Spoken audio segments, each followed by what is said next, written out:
Hey everybody, this is Chad Culp, certified dog trainer, owner of Thriving Canine. Today I want to talk a little bit about sequences in dog training. Now, one of the really cool things about my job is I get to meet all kinds of different people. And I want to start off with a story that I learned from a client who actually specialized in child psychology. And when we were doing our training session, what I was teaching her with her dog made her have a light bulb moment. Oh, it's just like with kids. And then she told me this story that I'm going to share with you. You say you have a child that comes home, throws their jacket on the floor, and just goes about their business. And you want them to hang their jacket up. You have three options. You could just pick the jacket up, hang it up yourself. Doesn't teach the child anything, right? And then, or you could tell them, hey, little Johnny, pick up your jacket and hang it up. That's okay, but what he's actually really learning is, I come home, I throw my jacket on the floor, I pick it up when mom tells me to pick it up.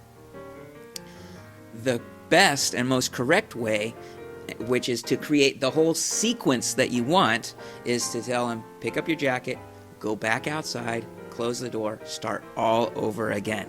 That way he really learns the entire sequence starting from the moment he opens the door. That you open the door, you come in, you go directly to the closet and hang up your jacket. So that's a sequence, and that's really powerful from a psychology point of view. What does this have to do with dogs, or what would be a similar scenario with a dog? Let's just say a very typical situation is a dog that comes up to people and jumps on them to get their attention.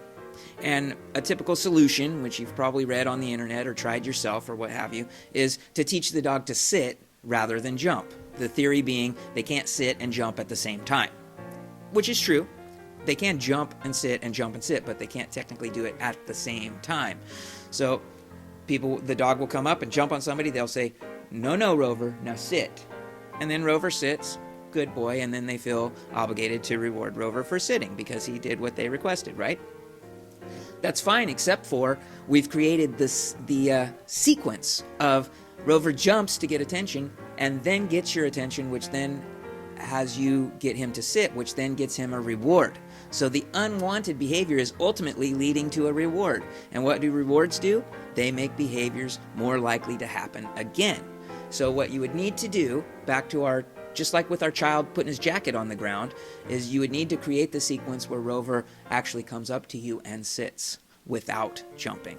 So you would need to either ignore Rover or correct Rover or whatever you do at that moment that he's jumped, and then just walk away or ignore him until he walks away. And then when he comes back again, or if you ask him to come over to you again, then have him sit without the jumping until that just becomes a pattern where he comes up to you and sits and looks cute. And there you go. And then there's a sequence working in your favor or towards the goal that you want rather than working against you. And it's what's really the point of today's video is the awareness of that, because many people will continue with this jumping, sitting, jumping, sitting, jumping, sitting, not recognizing the sequence and not understanding why does he not stop jumping. So there you go. That's today's tip, really just the importance of awareness of sequences. And if you start to pay attention, you may start to notice a lot of these sequences that may be working against you in your life. And so this awareness could help you to not only improve your life with Fido, but maybe with little Johnny too. So thanks for tuning in. This is Chad Culp with Thriving Canine. I'll catch you next time. See ya.